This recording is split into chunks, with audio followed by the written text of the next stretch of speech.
Alright, rapid fire the rest of the ones. VHS 99 from last year. The only reason this is on here is because one of the directing couples who directed the last segment, To Hell and Back, one of their full length movie that came out last year, is very high up on the list. And I ended up talking about the movie like at the end of my VHS 99 video, which, like with all my other lists, in the description of the video here, I'll put links to every found footage movie I've covered so far, which is a decent amount of them, actually, and that's probably why there's so many honorable mentions and stuff. But just for that, I mentioned it. VHS 99, it was a very fun time. Go watch it. Now, Willow Creek is a 2013 Bigfoot found footage movie. I mentioned it when I talked about one of the first movies, Exists, by Eduardo Sanchez. So much better in every way when it comes to Bigfoot found footage. I do know a lot of people who like this movie, though. I just don't. Like, there's this particular scene in it, which if you've seen it, you know what I'm talking about. If you haven't, it's not ruining anything for you. But it either can work for you, and you're going to be saying, like, this is very tense and, like, really cool stuff, like, right now, or it's not going to work for you at all, and you're going to be bored out of your ass for 20 minutes. Like, that's pretty much, like, how it goes. And I guess maybe a few in the middle saying, oh, whatever, wherever we are, it's cool. Something, but the majority, I'd say the majority probably like this more than the amount of people who don't care for it. So I'm in the minority again, but Willow Creek, 2013. All right, so this one I'm double dipping a little bit.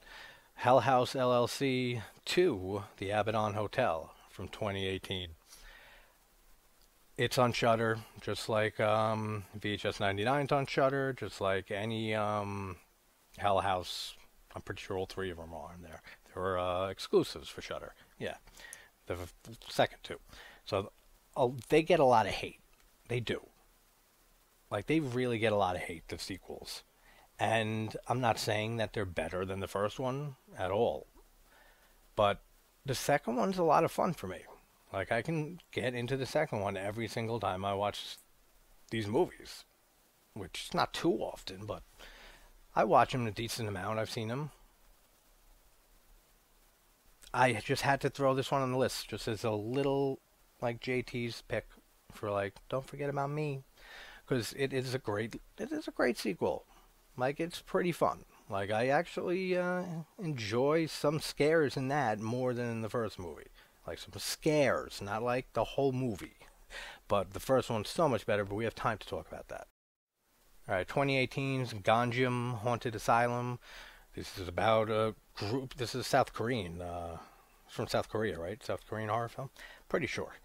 And these, like, I forget what they were. They have, like, a channel or something like that, social media or something that they're trying to, like, get, like, views on.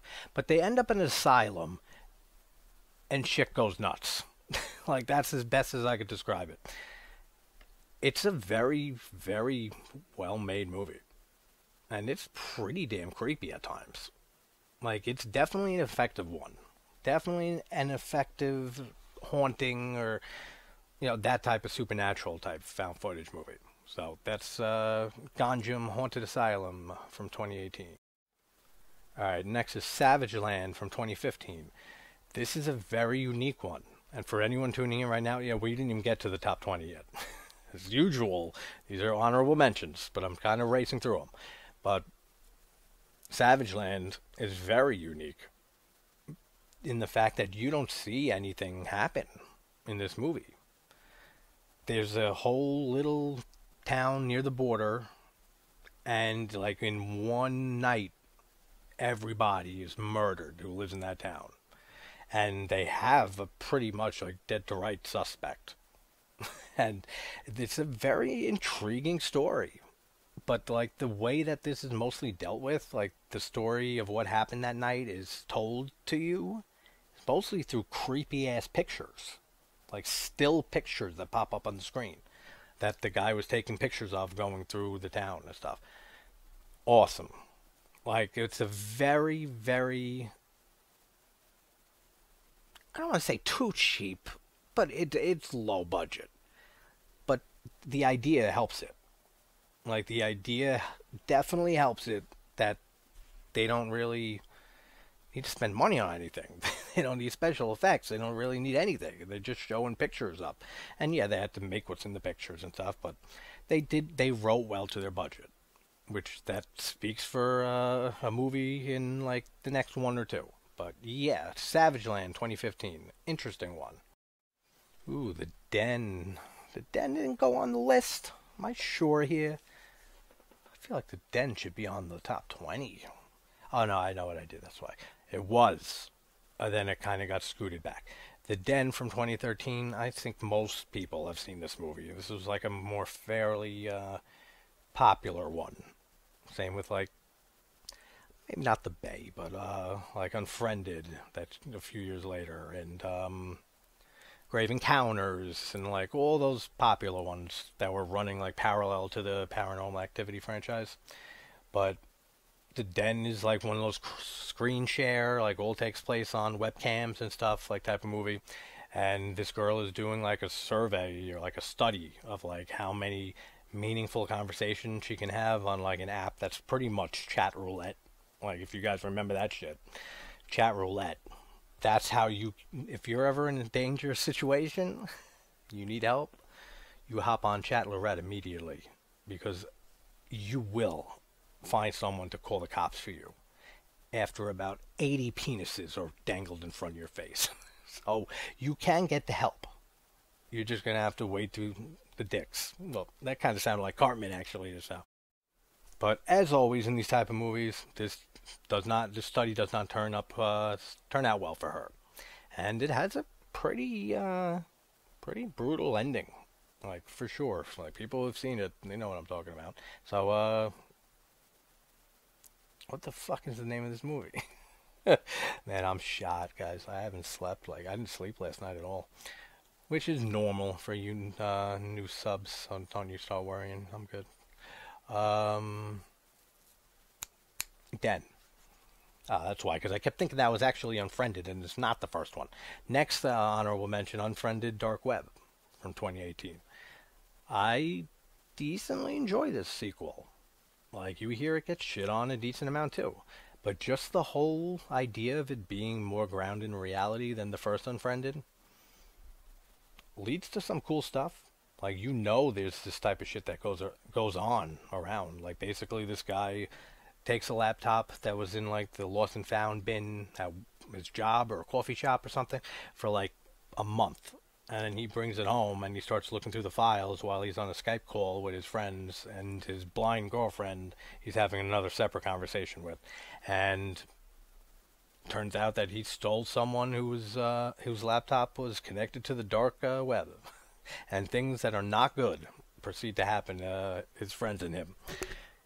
It's not nowhere as good as the first one. Even though I said like the real life aspect to it,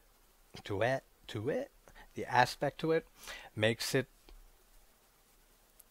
I don't know, like it makes it a little more like disturbing that it could happen. I mean, who knows on this grand a level like we see in the movie, but could, versus like the ghost of Laura Barnes in the first movie. But whatever, the sequel's a good sequel. Like, I've always had fun with it. So, Unfriended Dark Web 2018. We are 2 more left until the list starts, guys. 26 minutes in. I just can't make shit short. I really can't. Alright.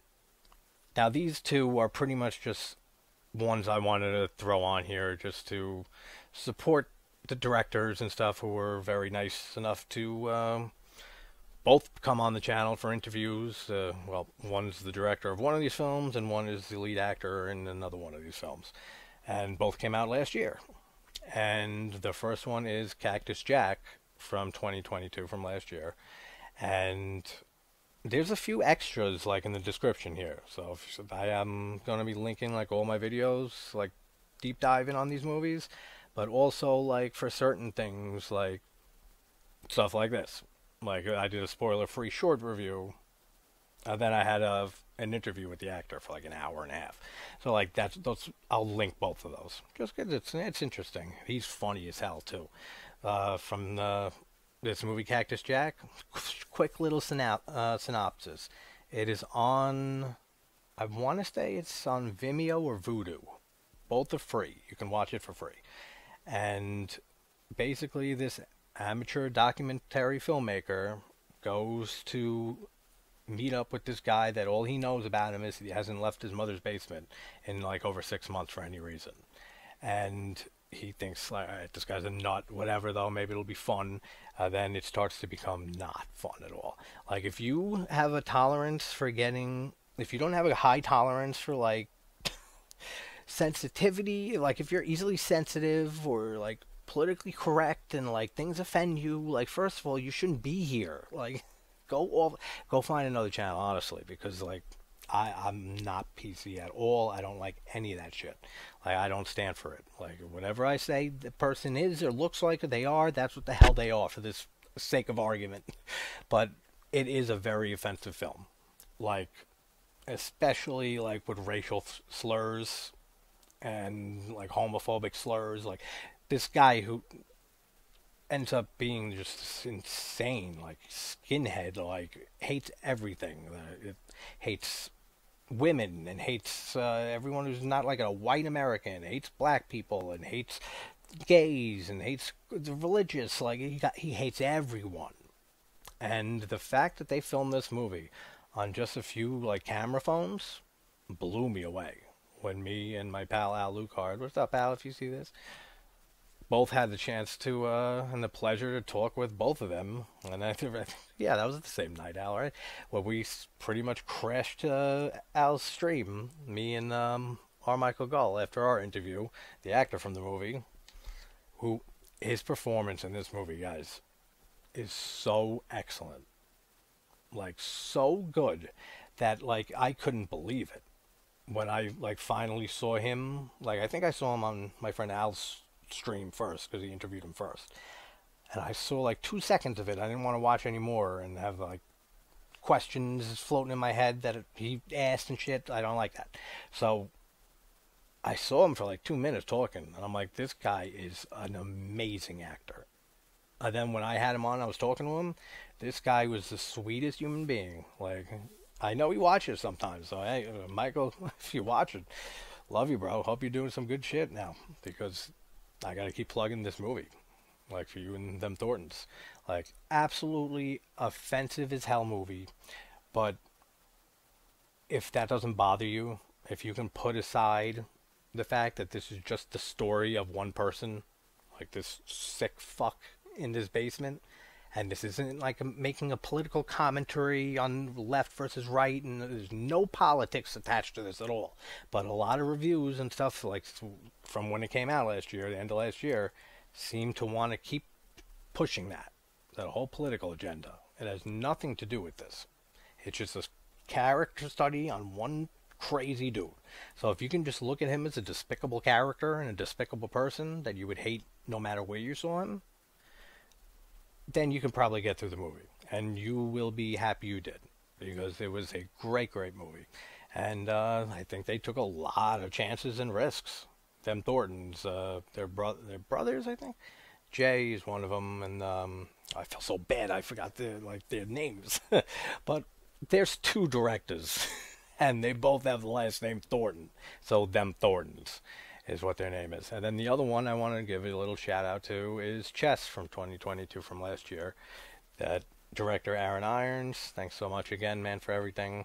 I met him on a subreddit for found footage early after starting my channel. We started talking. He said he just finished his first movie. It's found footage. I said, oh, I just started a horror channel. I love horror. I like found footage. Blah, blah. And he ended up giving me a screenplay ahead of time. And from there, I was championing this movie all over the place, like until it actually got a release. Now it's on Tubi, so you can watch it on Tubi, or you can order the Blu-ray for it. And he was kind enough to send me the whole Blu-ray and screenplay book. Awesome, awesome dude. Aaron Irons, the director. So I look forward to seeing more from him, because that is definitely a fun film for me. All right, so the top 20. just had a possible idea. The top 20 of my favorite found footage films of all time. Let's jump into the actual list. So, number 20, called The Conspiracy from 2012. If you, like I was saying earlier, if you're into conspiracy theories, this is the movie for you. Like that and Lunopolis from the honorable mentions. Those are two great movies. Like they're basically two friends are trying to figure out. They've been talking with some guy who says he's into conspiracy theories and that he's kind of in that world, and it all of this kind of leads them down a maze to like this secret society, like this secret organization.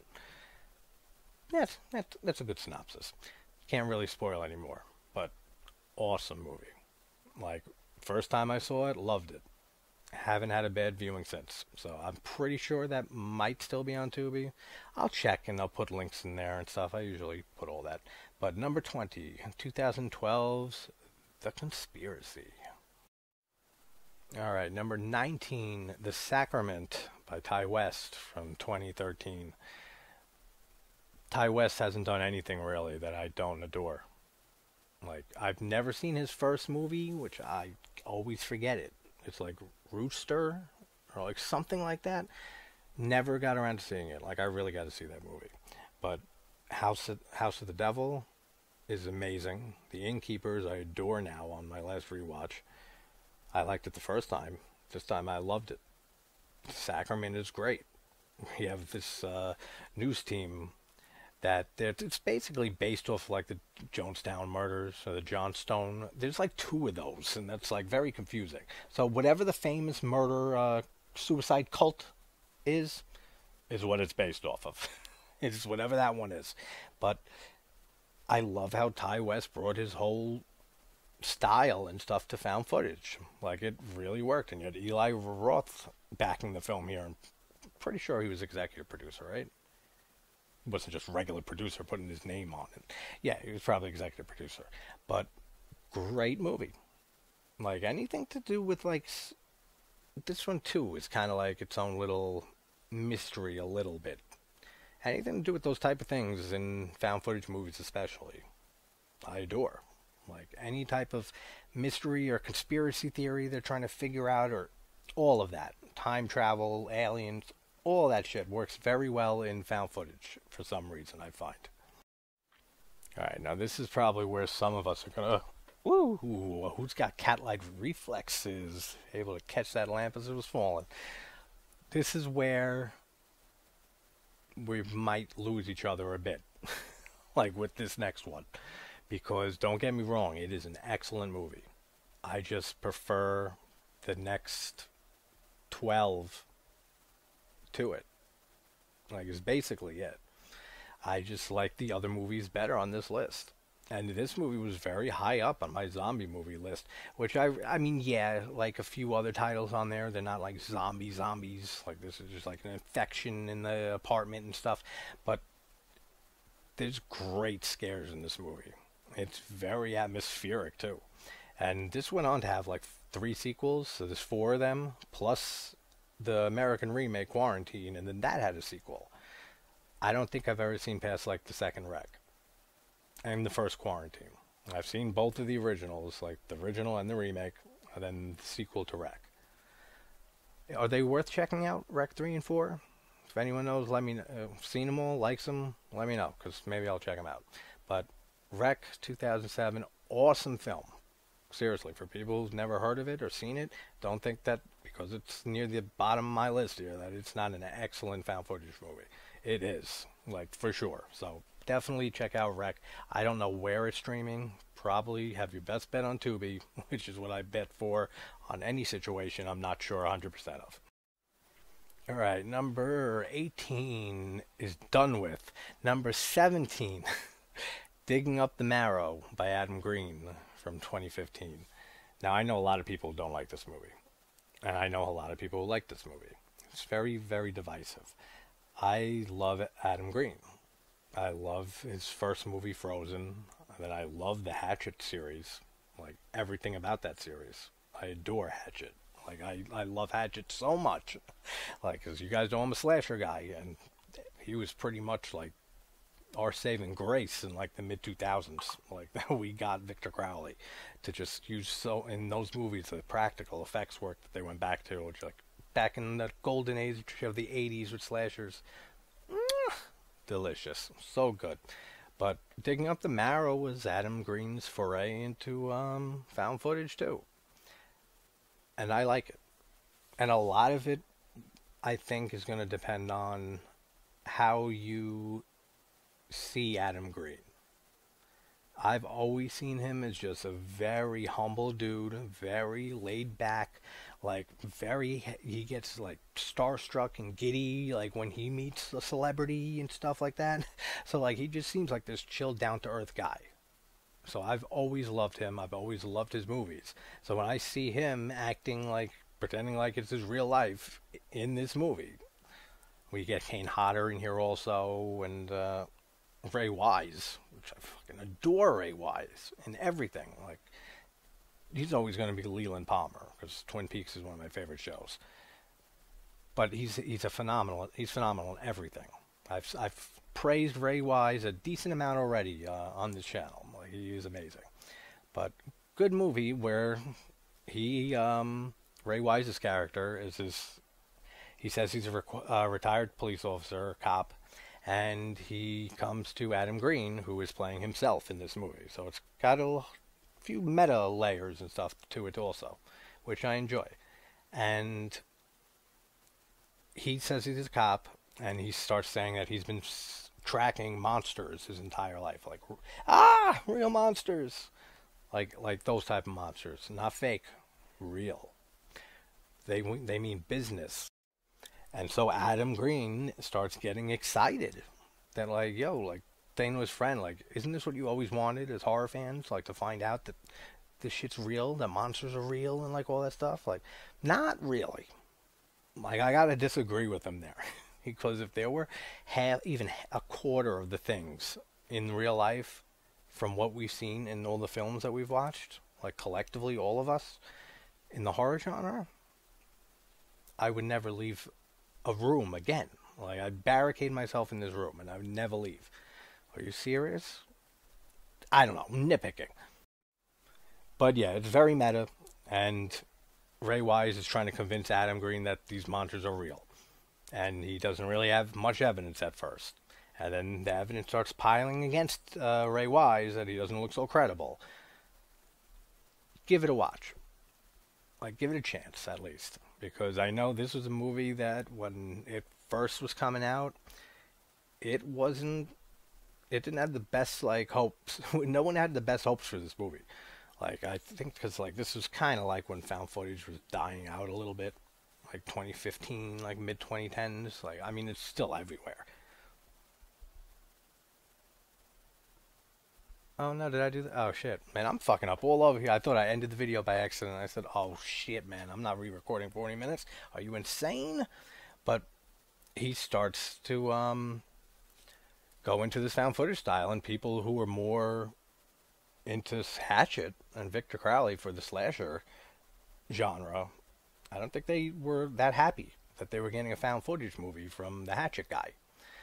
That's my theory on it, but who knows? So definitely a fun and interesting one as well. So check out that one, Digging Up the Marrow at 2015.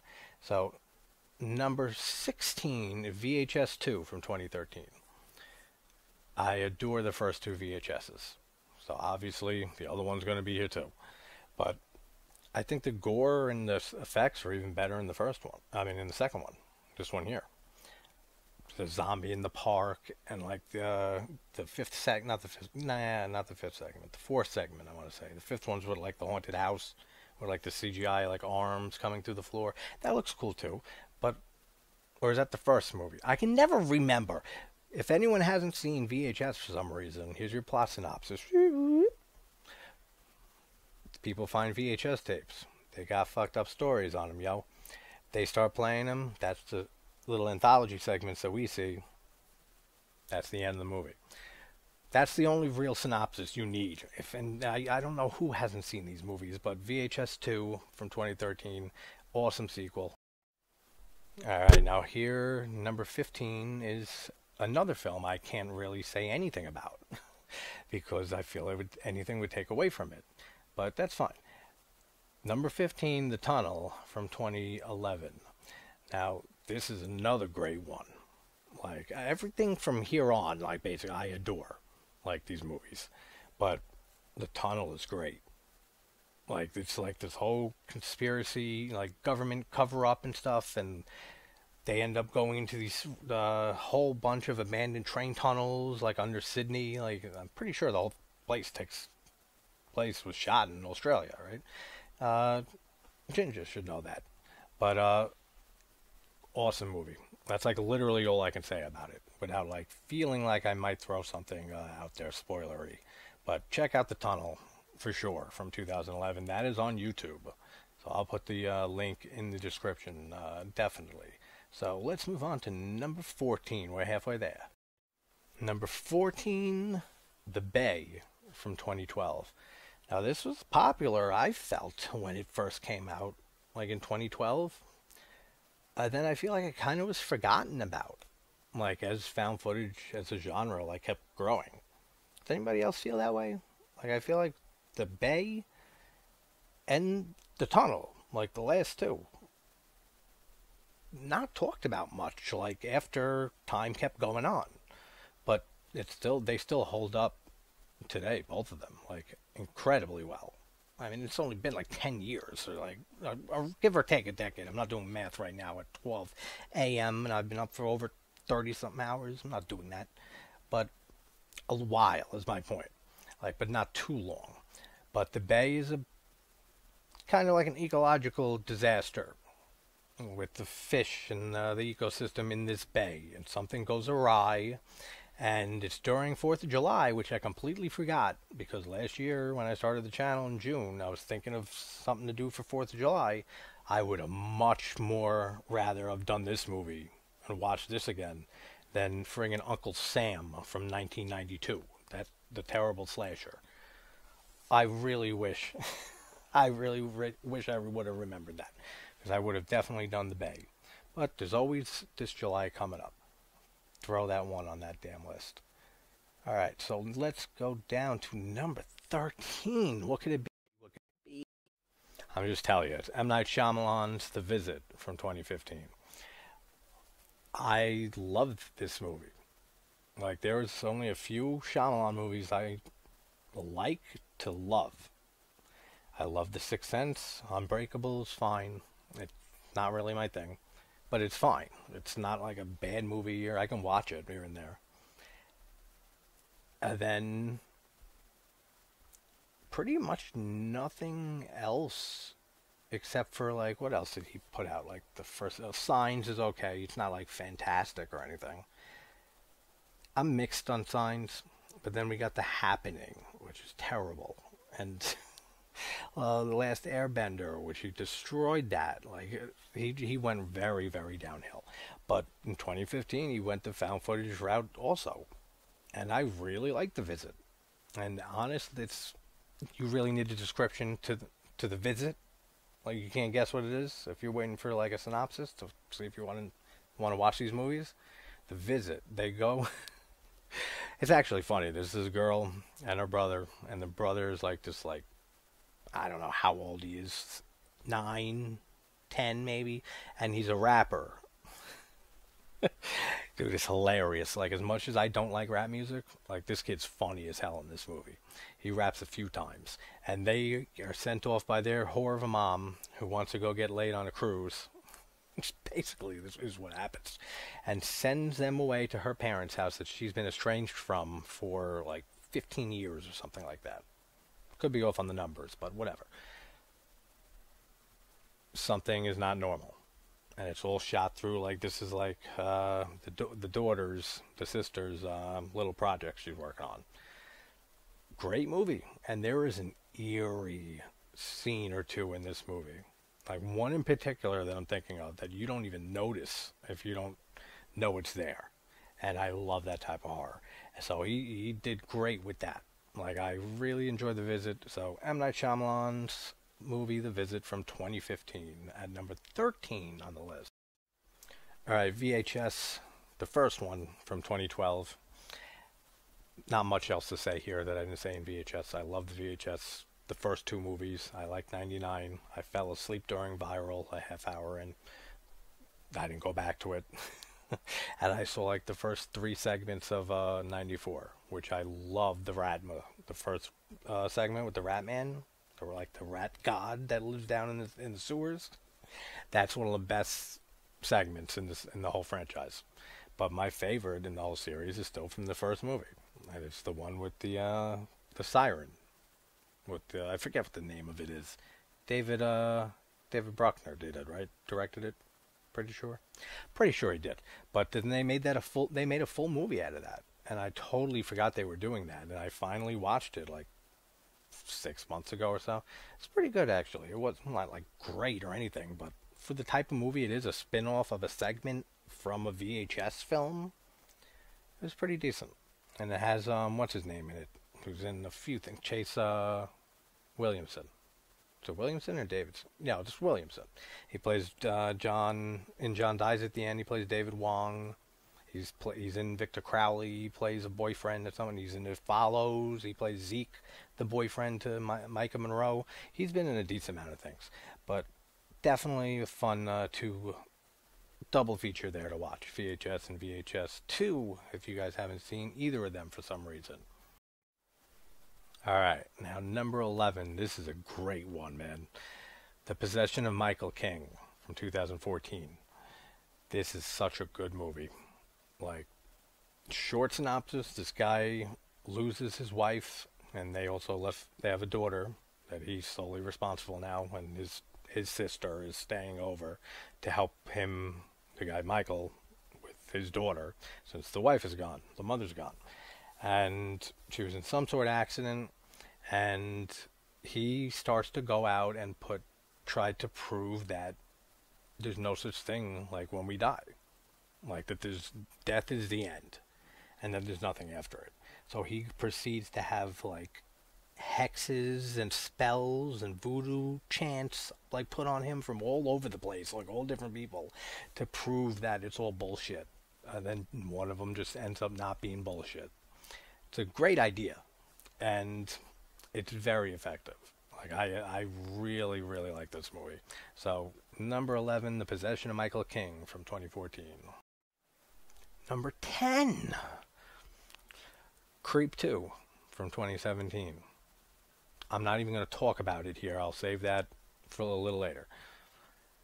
That's number 10, Creep 2. Number 9, the mystery, The Monster Project from 2017. Man, if you guys haven't seen this movie, this is such an underrated found footage film. Like, so underrated.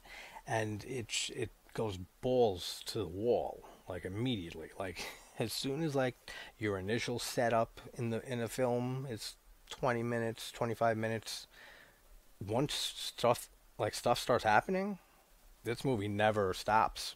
It's just, like, action after action packed, like, craziness throughout this whole movie, and it is so underrated for how good it is. It's not like one of those like real low budget like knockoff found footage movies. It's a decent budgeted movie. I forgot what he said. Like what I think I asked him or he brought it up. I didn't have. I'll leave in the link too. I directed the. I directed. Yeah, I directed. You don't need sleep, JT. Don't worry. Just stay up another 2 days. You've done that before. The director, Victor Matthew, I had him on the channel like 2 months ago, 2.5 months ago, something like that. Awesome guy too. I have no complaints on the few handful of people I've had on the channel for sure. But The Monster Project from 2017, that's on Tubi. Might even be on Shudder also. So definitely check that out if you like creature features, because there are some creatures in that one for sure. And now for number 8, man. And you're not, if you like creatures of any kind, you're not going to like this movie. I had to put it on there because, one, I am a fan of Cannibal Holocaust. Not in a found footage list. And two, it's pretty much like the first found footage film. Like I was talking about very early on. Do we know? No. I mean, this could be a few other films before it, but that's what always gets cited with it. And I love the way they handle it. That the documentary that we see, like the beginning of the film, is not found footage. Like it's just the TV executives and stuff talking to, oh, what the hell is his name? It's not important. To the guy who's going over there to try to find the documentary crew. Then they find the tapes, and then they bring it back to the executives at the TV station, and they play the footage for them because they want to air the documentary on TV. Like these sick bastards. After they see what's on this tape, like one just gets up and walks out the room. I forget if like another one thinks like feels like she's gonna vomit, like something, but they deserve it because they wanted to throw this seriously on TV. Oh, the TV documentary, Cannibal Holocaust. I don't know, but at least number 8. If it's not your thing, Blair Witch ain't my thing, and I put it up there for its significance. It's not your thing, Cannibal Holocaust. I threw it up for significance. So now we even. We're even Stevens. We're good. But let's not talk about even Stevens, and let's talk about dropping that T until it's a 7 for number 7. Deadstream from last year, from last October. This is the movie I was talking about when I mentioned VHS 99, and the only reason I included that list was because I did a video on it. It is a good movie, though. It's a good VHS film. But if people haven't seen the first few VHSs, I mean, you can go in any order with those. It doesn't really matter. But ended up seeing this movie, and it didn't quite click like the first watch. For some reason, that happens a few times, like maybe a few times a year, or like a new movie. It just doesn't sit right with me. It wasn't bad. I just like, I couldn't even tell you what happens in this because, like, it was cool, but I don't remember much. I was probably distracted, which I normally don't do when I'm watching movies, especially ones I've never seen before, but probably is what happened. But I rewatched it shortly after, like maybe a week or two afterwards, and I said right then and there that this is probably not even just the best found footage movie of the year of last year, but of like several years going back, like at least 5, 6, 7 years. This movie's absolutely brilliant, and I can see it now working for people for the same reason that Dashcam didn't work for a lot of people, myself included. I did not like the main character in Dashcam. If you don't like that main character, you're not going to like Dashcam. I did not. Same thing here. If you don't like Joseph Winters, who's also the director with his wife, are both directors, if you don't like his character and the way that he's acting, and he's supposed to be acting like a kind of a spoiled brat, like kind of douchebaggy, so he's supposed to be that way. But if you just can't deal with the character for some reason, then that might be the only reason you're not going to enjoy this movie. Because this is like the best example I can give is this is like Evil Dead found footage style. Like, yeah, like it's as good as it sounds. Trust me. Like the comedy, the way they blend the Winters comedy with horror is just so perfect, and it's hard to do that. Like a lot of the times when I'm talking about a horror comedy, I gotta even like specify and be like it's more on the comedy side, and this is more on the horror side, or this is like kind of even and stuff. But it's hard to find that perfect equilibrium, and Joseph and Vanessa Winter absolutely nail it with both the VHS segment, the last one, To Hell and Back, which they directed, and with the movie Deadstream. So if you haven't seen Deadstream from last year, it's on Shudder. Absolutely watch that movie. Like if there's any movie here I can say to watch like right now, if you have the time, that movie.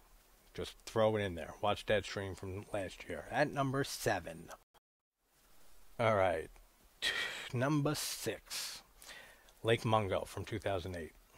Now, I'm so happy this movie's been getting more love the last 5, 6, 7 years or so. Because this movie wasn't really known about.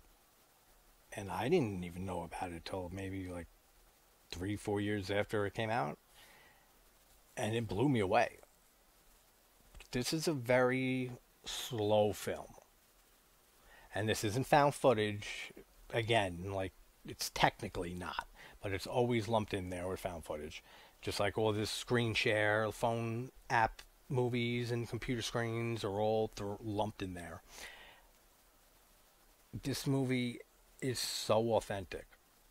Like, the people who acted in this movie, like, it's like a fake, another faux documentary or mockumentary, fake documentary. If what have you, what have you, a penny, good sir? Points if anyone knows what that's from.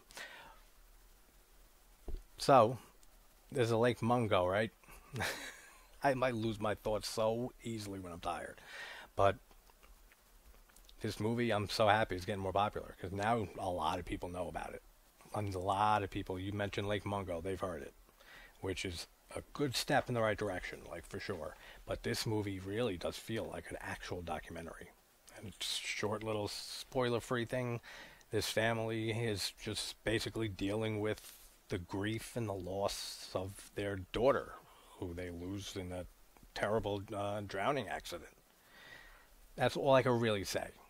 But there is some supernatural stuff, kind of, that's like hinted at and played around with. But if you put this movie on, and then just like walked in with whoever you want to watch it with, like 15 minutes later, like with it playing already, and you both sit down, at least one of you is going to think that it's an actual documentary. Like, that's how realistic this movie seems. Like, they did such a great job with that, which is one of its strong points for sure, is that, and just how great the acting is and how authentic all this feels. Like, so good.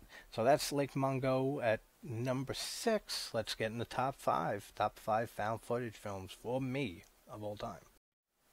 Which actually kind of shocked me how this list came out. Because, I mean, I had the 1 and 2 spot. And 3, pretty much. Almost 3. Figured out 2. But the first 2, for sure. And then it kind of just changed a bit. Like, this is interesting. So, number 5, Unfriended from 2015. The first Unfriended.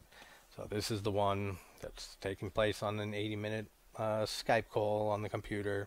And the ghost of Laura Barnes, who shat herself and was so embarrassed at a party she had to blow her brains off out on camera, like while people are filming her, like with a gun, about to shoot herself. No one tries to help, like nothing.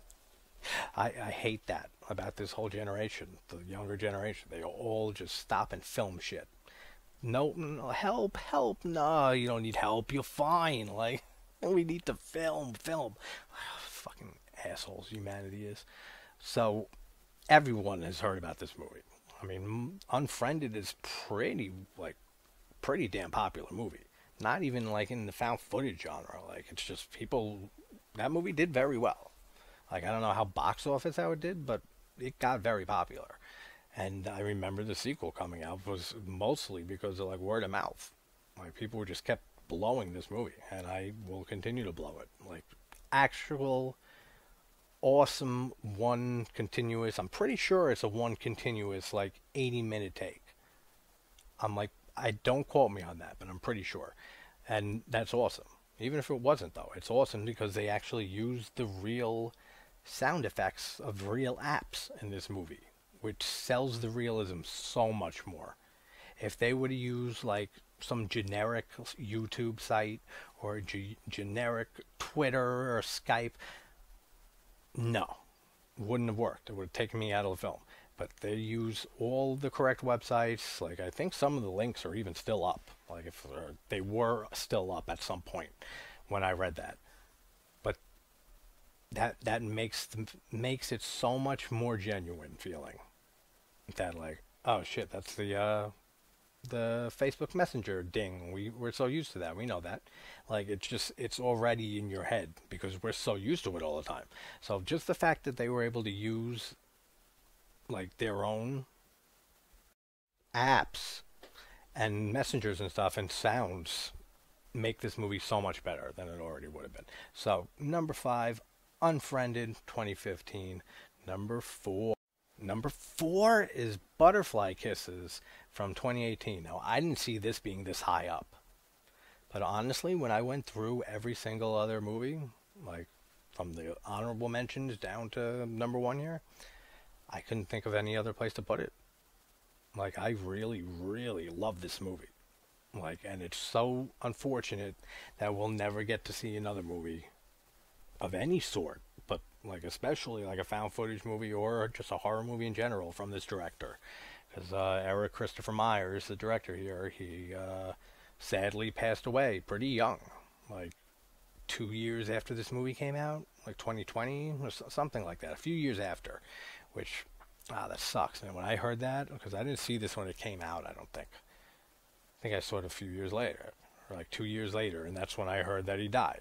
And I was like, oh man, that's terrible. And this is a phenomenal movie. Like, this is my number 4 of all time. This is a excellent meta film too. Like, there's so many layers to this movie. Like, we have a guy who finds a box in like his in-laws' basement, and they're full of like mini, like, cassette tapes, and he starts looking through them, and it's a student project that this girl and her partner, this guy, did, who, like, 10 years before that, we find out a little bit later. And on top of all that two layer right there, because then you're following the footage of the students that are making this film about an urban legend, like a local urban legend, and you have this guy who's trying to take all the footage that was left behind by these people that were seeing their footage and try to edit it into his own movie, while a documentary crew is documenting him. It was so hard to do the video on that when I did, and that was early on the channel. That was a hard video because it really is a layered movie, and it definitely is not going to work for everybody. Like, absolutely. But the whole movie is pretty much like a dissection of the whole found footage style and subgenre of horror. Like, so many great meta stuff going on in there. See, people who say I don't like Scream because it's meta. No, I fucking like some meta stuff. Right here. Lucio Fulci's Cat in the Brain. Wes Craven's New Nightmares. Same friggin' Craven director. But I will be nice to Scream. Let them have their weekend and shit. Let them enjoy their movie. That's all that really matters. So yeah, Butterfly Kisses. 2018 on Tubi. I'm almost positive, and I can check right here.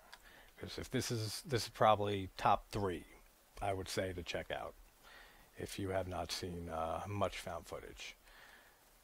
But what a shame, man, that he passed away. Like, the director. I've watched this movie the first time. I was so excited to look up like anything else this guy's done, and I think he did do like 1 or 2 things before this. Yeah, it came out in 2018, so he must have died in like late 2020. He did like 1 or 2 other films. I'm not sure if one was after this one, but then he passed. Like, that always is terrible, man. But number 4, Butterfly Kisses, 2018. All right, the number 3. Anyone want to guess? Or put your top 3? So I'll make this a premiere, most likely. I've never really used premieres. I never saw the point or what's the reason for it. Now, I've been doing them a lot with these lists and shit. I might stick with doing premieres every now and then, because it's a good way to be able to talk with you guys, like, for sure. But, all right, you got enough time. Number 3 is Hell House LLC from 2015. It's on Shudder if you want to watch. What a fantastic movie. What a fantastic found footage film with my second favorite location in a found footage movie, which is the Abaddon Hotel. I love how that hotel looks. I love the atmosphere of it. The first movie with the clown mannequins. I'm not afraid of clowns or anything, but you get one of those clowns in my face, I'll be freaking the hell out. Are you serious? Like, those things are creepy. Creepy. My sister, she hates clowns, man. I should get her to... I've been trying to get her to see this movie for years, just so she doesn't know clown stuff's going to be there, and then, like, boom, clown stuff. And she's going, ah! I mean, she's 3 years younger than me. She's 31, so it's like, she should be fine at this point. But some phobias last forever. But yeah, what a classic at this point in this genre is Hell House LLC from 2010, 2015. I don't know why I always confuse 2010 and 2015 for this movie, because but then I think about it, I'm like, yeah, but the two sequels didn't come out like 8, 9 years later. Like, and then I remember that it was 85. 85, dude, listen to me. JT needs a nap, man. I need a nap. Haven't been able to get one. That's all right. And then number two, my second favorite found footage film of all time, with my second favorite performance in a found footage film, is Grave Encounters from 2011. This is pretty much tied with my number one.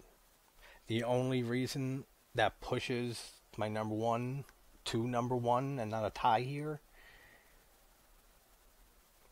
is because one movie rests all on this one person. Not this one.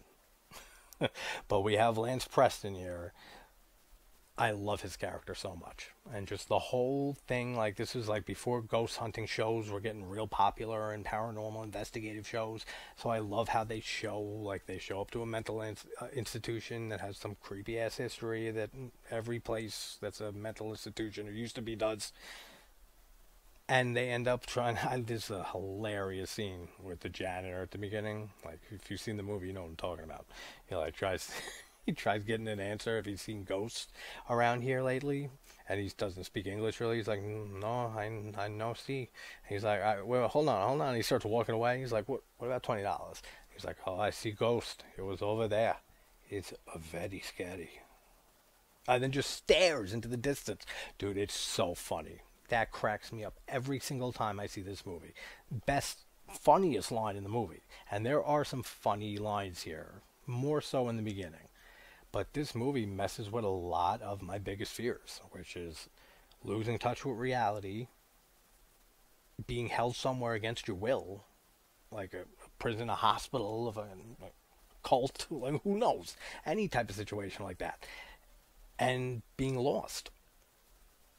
I mean, being lost can be at the least, like, very infuriating after a while. To the most, like, you ready to kill the bitch behind you. Like, those three things have always spooked the hell out of me. Especially the whole losing track of reality stuff. And, like, all the stuff with the sun not coming up at all after they've been stuck in there all night. And the time dilation and distortion and all of that. I feel like they didn't even need it. They didn't even need to have the ghost in this movie. Like the CGI stretchy face ghost, which looks alright. It's kind of hokey. The scene with the hands coming through, it's kind of on the effects. But it's still good. But they could have just kept with the invisible ghost stuff. Like when Sasha gets her hair pulled up and stuff. That's fine. But the whole idea of just being in this place as time keeps, like, slowing down while simultaneously speeding up. Because the food's rotting. But, like, the sun still ain't coming up, so it's, like, in the future and in the past. Like, all of that is just fine for its own movie. Like, they really, it's why I say this with The Descent. Every time I start the conversation with the point I just made before this, it always links to this movie. Because The Descent is spooky as hell, just being in a cave, a mining system, a cave system, that no one has been down there before. And you got to really trust your friends, you know? Like, they can mess up. They can tie a knot wrong. Who knows? That movie is terrifying. Being in that situation, thinking of being in their situation without the creatures. Once the back creatures show up, oh, God. Then it's just like insult to injury. It's way too much. Like, it's way too much. Same thing here. Like, I really don't think they needed those stupid elongated face ghosts. But that kind of was the style at those years and stuff. So whatever, I let it slide.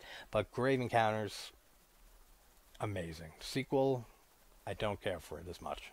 It's actually worse than I remember on the last rewatch when I covered the two movies. But I know people who I usually agree with their opinions with 95% or more of the time, who didn't who love this movie, the sequel, Grave Encounters 2. So check both out if you haven't seen, for some reason, Grave Encounters.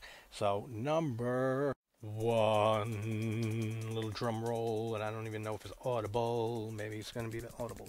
Yeah, there we go. Creep from 2015. This is my favorite found footage film. Obviously, it's number one on the list. And you guys are probably like, fucking finally, yo, we can leave soon. This movie is so fantastic that every time I watch it, I can never be distracted. Like when I was saying, like during Willow Creek, or whatever the movie was that I was saying I was distracting myself and shit and didn't pay attention. Freaking 40 movies or so I'm talking about here. It gets confusing. This movie is... I'm never on my phone or computer when I watch this movie. Like, my eyes are glued to the screen watching Mark Duplass's performance in this. And the sequel. That's why I said let's skip right over Creep 2. Because I think it's pretty close to the first one. But all the movies that came after Creep 2 and before Creep 1, I kind of like those more than the whole story of Creep 2, if that makes sense. But I hear a lot of people that love this movie, but I feel like people don't look at it the same way that I do. Like, tell me if it makes sense. Like, I don't like saying, like, go watch my video on this, waste people's time. But I feel like a lot of people, when they explain this movie to people, that they're just going to say, like, what I'm about to right now. They're going to say, so it's about, like, this guy who goes to film this other stranger he never met, his last day, or like his last few days as he's dying from cancer, and he wants to leave behind like a video log and memories for his unborn son. Then things start getting weird. And then if people keep going further than that, then they'll start saying this guy is a real creep. Like, he is a friggin' stalker. But then when the end comes, leave if you haven't seen Creep. Like, just get away from the video, unless you don't care if it's spoiled. It's still not like a big spoiler, but it's like the end spoiler, so. But at the end, when they find out that he's a serial killer, when we all find that and come to that revelation, I feel like that it hits most people, and then it's right out the ear. Oops. Right out the other ear. Like 90% of the time. And then they reflect on it. It's just like, oh, there was this creepy guy. It turned out he was a serial killer. No, that changes everything about the movie now. Like, when I look at this movie after the first watch, you can't believe a word that Mark Duplass's character says. Like, Yosef is the name he uses in that first one. That he's using Aaron's name, the guy from the first movie who he kills in the second one. But just his performance, first of all, it's just unreal in this movie. Like, I've never seen him in anything else that I can think of. And when I first saw this movie when it came out, I couldn't believe how good of a performance we got in a found footage film. Blown away. And I still am to this day. Like, every time I put that movie on, you can look at things and question everything he says. Like, everything he says. He's a serial killer. These people lie and manipulate and fucking gaslight. Like, that's what they do.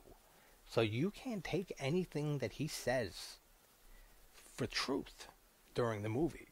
But you only know that fully after you finish the movie and find out he's a serial killer. And then go back and rewatch it.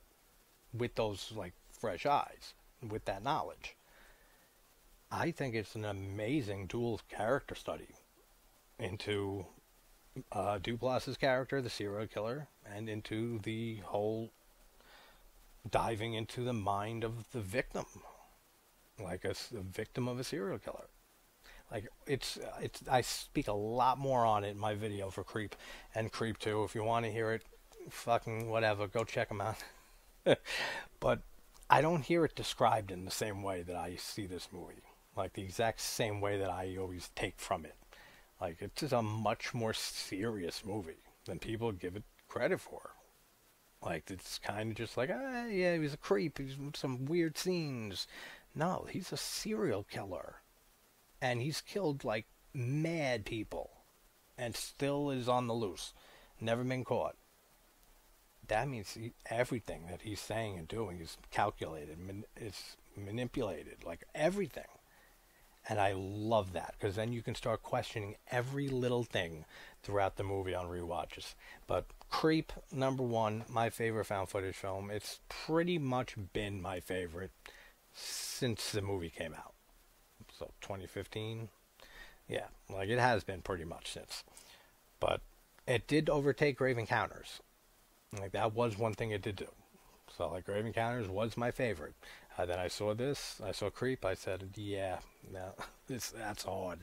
Like it might have to go to Creep, and it always has ever since. So quick rundown on the honorable mentions here. All right, Incantation 2022, currently on Netflix. Exists 2014, directed by Eduardo Sanchez, who does the Blair Witch Project. Probably best bet is Tubi. Troll Hunter 2010, HBO Max. Cloverfield, I have no clue. Somewhere. It's out there. The truth is out there. The Blair Witch Project, I mean, if you really want to see again, sit through that. I think it's on Tubi. Pretty sure, because Book of Shadows is. I always notice when Book of Shadows is added to any streaming library, like ever. I adore that movie. The Last Exorcism, I'm not sure where it is. Borderlands, or aka Final Prayer, it might be on Tubi. Howard's Mill, I looked for earlier on Tubi, and that's where it released to, but it's not on there. So I don't know if it was taken off, but I'm sure you can find it somewhere. Lunopolis 2010 should be on Tubi still. Always Watching, A Moral Hornet Story 2015 should be on Tubi. Horror in the High Desert, the first one's on Tubi. That's what caused that whole fuck up earlier. Because it's the second one, the new one's not on there. Unless it doesn't release here in New York until a certain time. I don't know. But that and the sequel, get ready to watch those two back to back.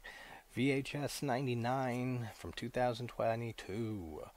Willow Creek from 2013. Hell House LLC 2, The Abaddon Hotel from 2018.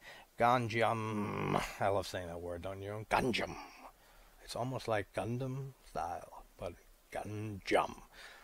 It has a strength to it. Can you feel the strength? Like coming out? I don't know. It's a great word to say. Ganjam Haunted Asylum 2018. Savage Land 2015. Both of those should be on Tubi.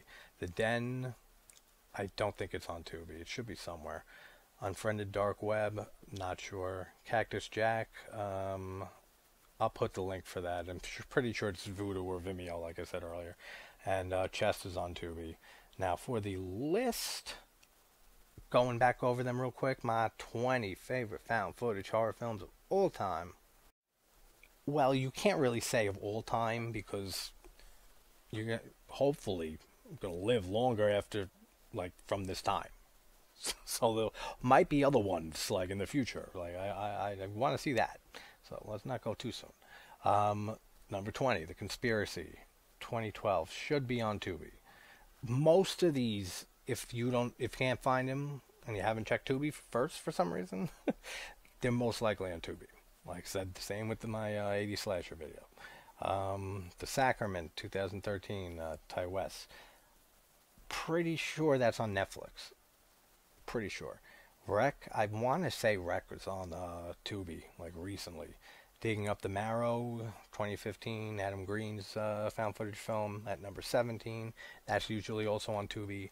The VHS films, the first and second, number 16 is the second. I'm not sure where they are, but I'm sure they're streaming somewhere. They're too popular not to be. The Tunnel, I'll put a link. There is a YouTube link that has the whole movie on it. So The Tunnel at number 15, 2011. The Bay at number 14, 2012. This I don't know if it's streaming anywhere. Like, it's hard to find The Bay. Like, just like on a streaming service. Like, I don't think I've watched The Bay in years. And it's probably because of that. It's not like on any streaming and stuff. The Tunnel is the same way, actually. Number 14 is The Bay. I already said that. Number 13, The Visit by M. Night Shyamalan. I don't know where that's streaming. I actually forgot all about that movie until this list. VHS 2012, the first one, already talked about it. Should be somewhere. Possession of Michael King from 2014. Watch this movie, guys. Tubi, like always. Creep 2 from 2017. Netflix, The Monster Project. Watch this one too. Yeah, I need a new fucking little lamp. You see what happens here? You see all these frustrations I must deal with at 1 a.m.? Definitely get that light out my face. And then definitely watch The Monster Project. And then check out the interview I did with the director. He's a real nice guy. And some cool info on the movie. Cannibal Holocaust, 1980 is number 8. Number 7, Deadstream from last year, 2022. Lake Mungo at number 6 from 2008. 2015's Unfriended at the number 5 spot. Butterfly Kisses, 2018 at the 4 spot. Number 3, Hell House LLC from 2015. Number 2, Grave Encounters from 2011. And number 1, Creep from 2015. I'm going to kill somebody. Like, real soon. Like, it's going to happen. And it's going to be, like, no one living or anything like that. Yeah, like, I'm going to go beat a corpse somewhere just to let steam off. I'm just ending this fucking video while the world falls apart on me. That's my top 20 found footage, guys. I will probably have another video up. Yeah, you'd think I'd go to bed, but I can't sleep right now. Fucking, it's too early. It's 1 in the morning. Are you serious? So, wherever you guys are from, I hope you're having a good morning, night, or day, or afternoon, or whatever the hell it is for you, wherever you are. And I will talk to you guys soon. Take care, everybody.